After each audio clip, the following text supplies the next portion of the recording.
When is the last time you looked at your vehicle's engine? As vehicle performance has improved over the years, the need to pop the hood has lessened, and it may be costing us, like when the engine air filter gets a little dirtier than it should. Well, let's fix that problem in today's Tech Tip Tuesday.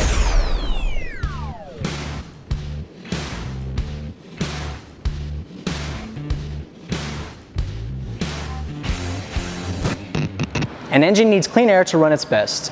Installing a new air filter is easy, it's inexpensive, and it can save you money on fuel costs and help keep contaminants from reaching the engine. So let's take this step by step together. So this might be the most difficult part of the whole job, is finding the hood latch.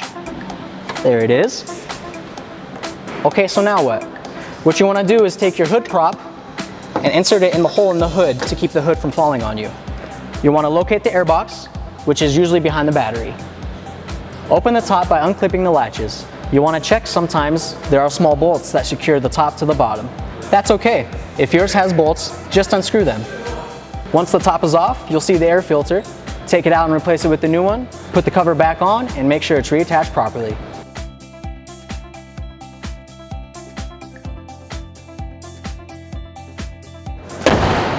And you did it. You just changed your own engine air filter. If you still think you'd rather trust a job to a professional, that's okay. We'd be happy to take care of it for you. Simply give us a call here at Ryan Honda or schedule a time online at ryanhondaminot.com. And remember, if you live in Minot, we offer free pickup and delivery.